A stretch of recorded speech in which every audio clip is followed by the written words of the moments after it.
The hole was 35 feet long and 24 feet wide, and as they laid the caskets in it. Okay, I can probably get away with about that much. Hello, it's Monday. It's a new week. It is what? The 16th of July. And I'll just yak at you for a second, been getting a lot of nice comments, a lot of questions. I forget them. Some I answer right away, some I don't. I'll try to get to things, but the answer is yes, mostly. Have I heard of Death Grips? Of course, yes. I've got a couple of their albums. I don't have the No Love Deep Web. However, I was at the art gallery, and Dereck, the guy who painted my portrait for my latest CD, he brought it over, and we were listening to that. Yeah, he had the dick pic cover that comes in the black bag. But what I was playing when I came on is the most recent Residents album. Besides this project, they have done a mix with people doing their music, but The Ghost of Hope 2017. I'm a longtime fan of the Residents. They have a lot of records, and I don't even have all their main ones. I have a bunch of their albums, but I sold several. But when I made this last video, love the comments on the video. When I made the video at the record store with at Record Vendors, what I didn't share was that I had taken a bunch of records from my record sale here in my house to see if I could get any trade value, and I ended up getting almost $300 in trade value. So I picked up some records, and this is not one of them. This was on sale. Once you kind of get going, I think you know how it is. Once you get going with buying records, it's like it's an addiction. You have to kind of rein it in. But I got this on sale, actually, marked down. But this just came out last year, 2017. I really like this. And then what this is that this is about train wrecks and the victims of train wrecks. The Ghost of Hope. Interestingly, the Residents have always chosen what I would call, they're really looking at life not harshly, but just real direct, and focusing on the things that humans really focus on, which is tragedy and ruin and despair. We flock to the car accident. We do want to see the blood. It's in our nature, whether we like it or not.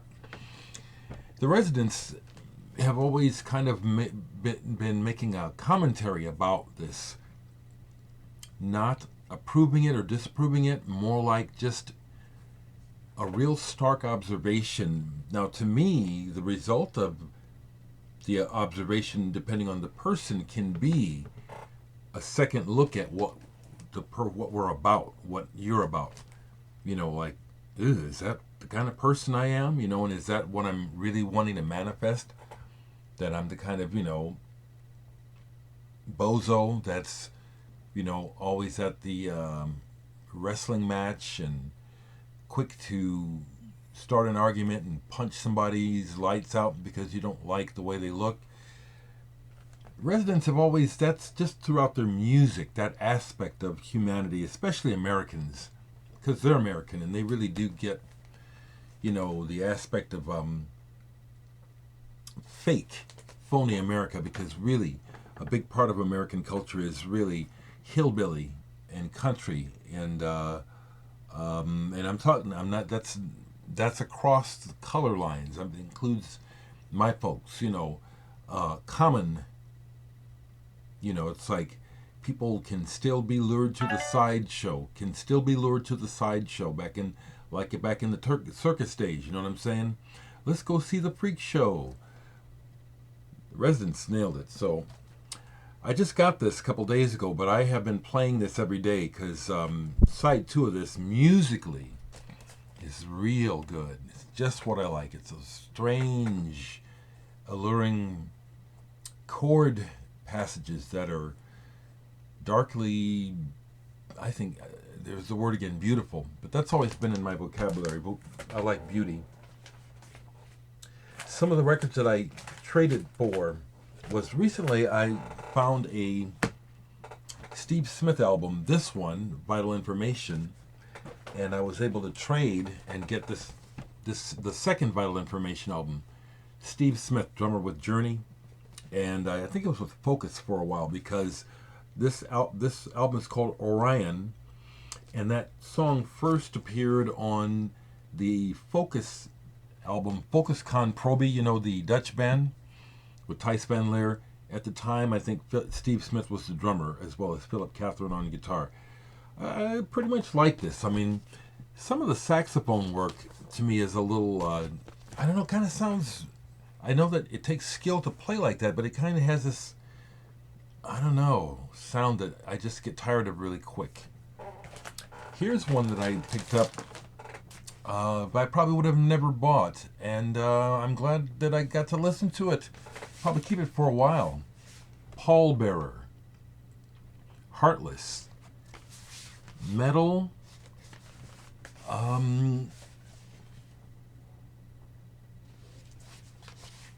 There's aspect to this where, again, I'm not focusing on the words just yet, you know, so I'm not sure what it's on about. But there's this emotional aspect to this music that I'm picking up on. You know, it's metal and but it's some kind of heartfelt thing that reminds me of progressive rock bands. Like, they don't sound like Genesis, but that kind of sincerity is coming through. Pallbearer, Heartless. This was one I got in trade that I like it. You know, I put some away already, you know, and I knew that I would regret doing that. If I can grab one right quick here. Come on, is it right here? I bought a Hawkwind. And I put it away already. I'll show the ones I have. It's like maybe I didn't put it away. Here's one that when it came out I was interested because I like Animal Collective. They put out seemingly a lot of records, maybe not. But when this came out, I was curious about it. Panda Bear's solo album, Tomboy. And this came up used. Good price. The white vinyl version.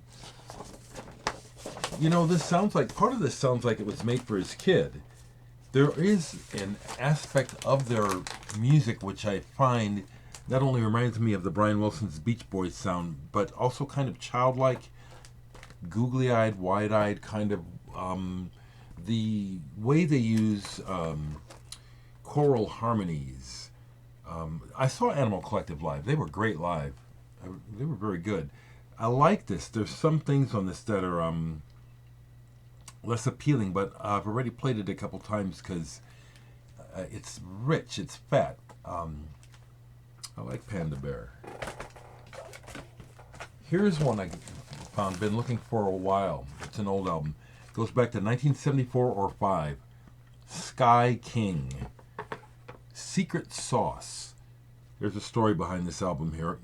Keep working, computer. So this record came out on Columbia, 1975. Kind of a funky and slightly fusiony sounding band. I think their ace in the hole that helped them get signed is that Chris Brubeck. Yeah, Chris Brubeck, Dave Brubeck's son, was in this band. Played bass and trombone.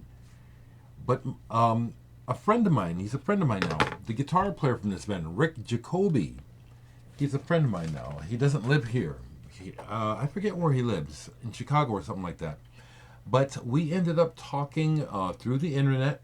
One thing led to another, and he and his wife were traveling, and he actually came through Omaha, and we met. and it was awesome. I didn't have a copy of this at the time, but I've always liked this cover in particular. Now, when I heard it, it was a little on the funky, groovy side for what I was looking for. But now I really appreciate it. And what's interesting is that there's an instrumental on here, and several of the songs have these breaks that are fusion, where they go into time changes and do a little kind of tricky things. Rick Jacoby's guitar playing is featured prominently throughout. I mean, he can wail. He's got a real solid blues thing going on. I was really happy to find this. I let Rick know a few days ago that I found this, and if you follow me on Facebook, you can look up and see the exchange. Happy to finally have this in the collection. Here's one that I picked up that don't know that I'll listen to it, might not even keep it that long, but Random Hold. Now, this is an English band. They put out a EP. Still have it. It's right there. It's the one I really like. But this is a full album. The View from Here. Bill McCormick, who's in Matching Mole, plays bass on here. The personnel has been part of the appeal to me. And then David Rhodes, who's been guitarist with Peter Gabriel forever, here in this band. Now, the thing about this band is that it's half-baked. There's a couple good songs. Then most of the songs I think are really kind of, they plod on. It's like, why did they write this? They couldn't have written something better. Etcetraville is a good song on here. But there's several songs on here that it's like they really kind of just fall flat.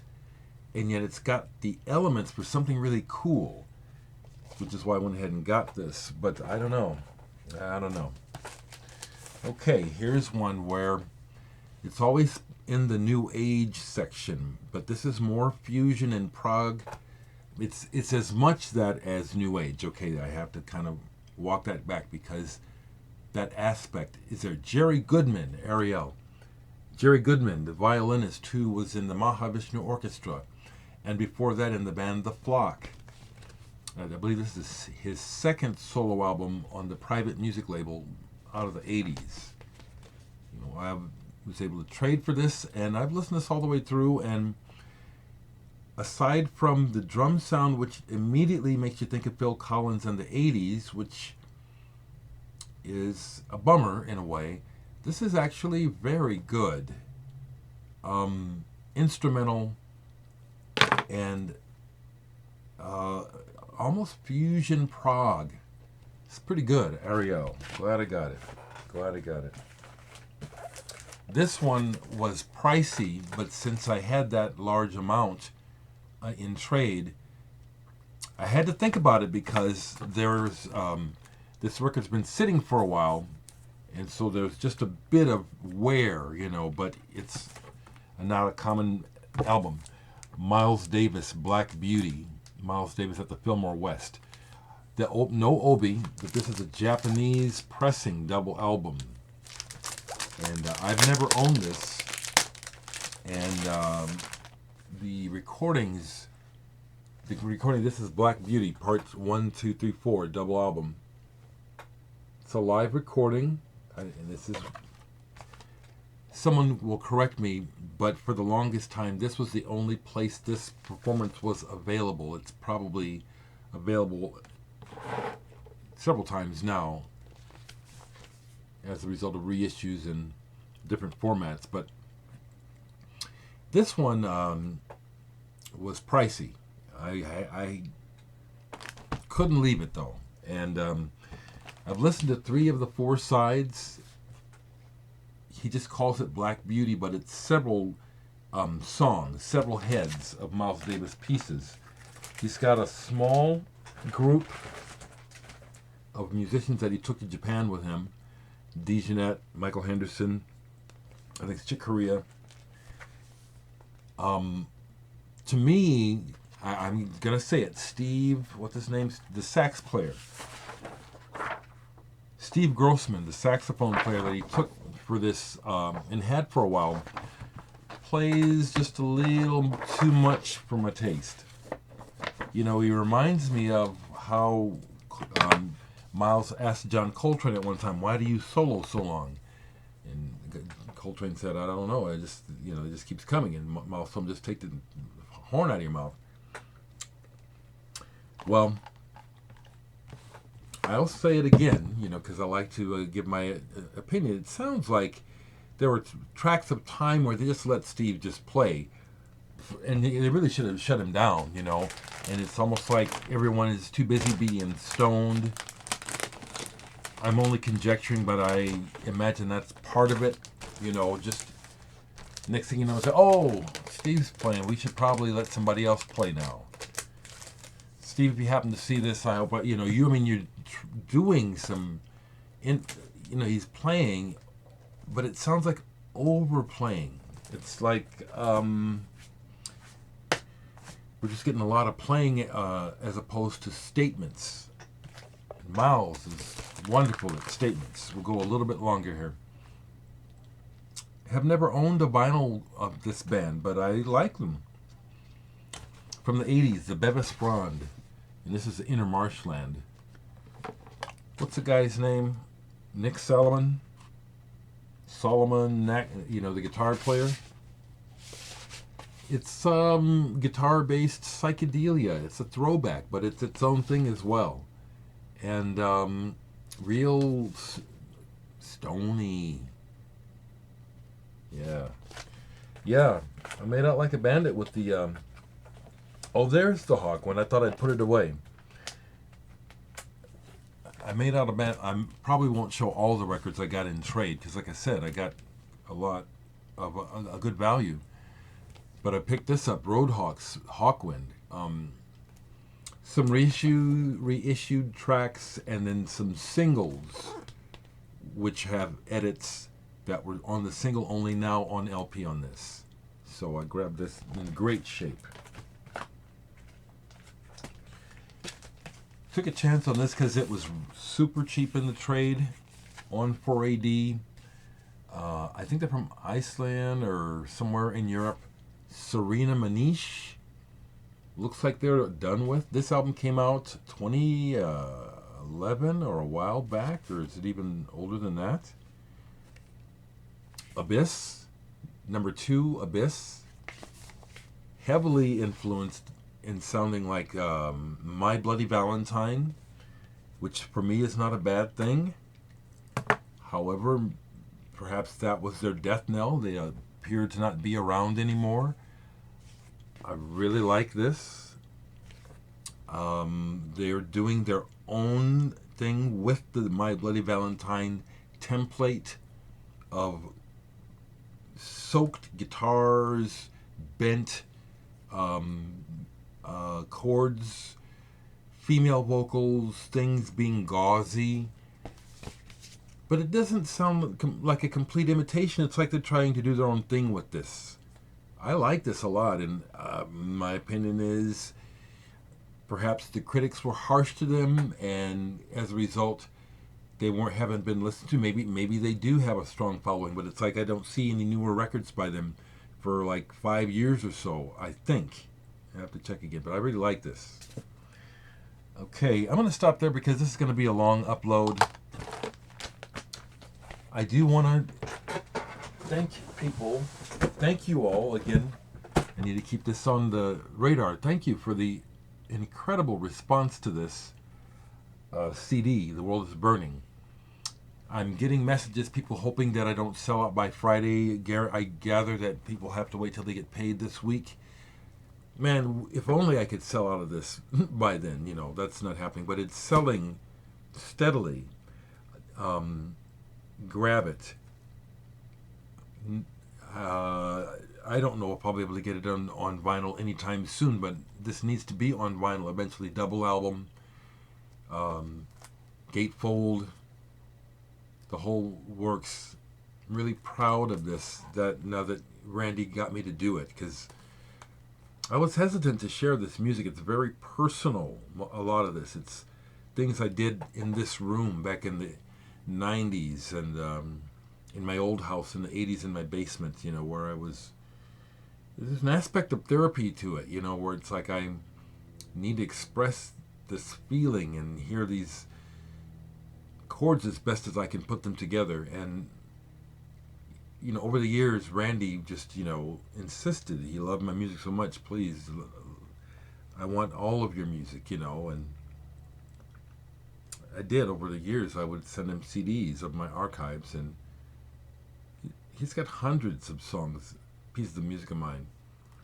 This is 29 of his favorites that he compiled here. And once again, that cover painting of me, that portrait of me, was not painted for this project, but it seems like it was perfectly made for the project by Dereck. The portrait is part of a series that he's doing based on the photography of a local musician photographer, Benjamin Baldwin, who I also collaborate with on things. Only $10 plus postage. Okay, I'm really, really happy to be a part of your lives, and you mine.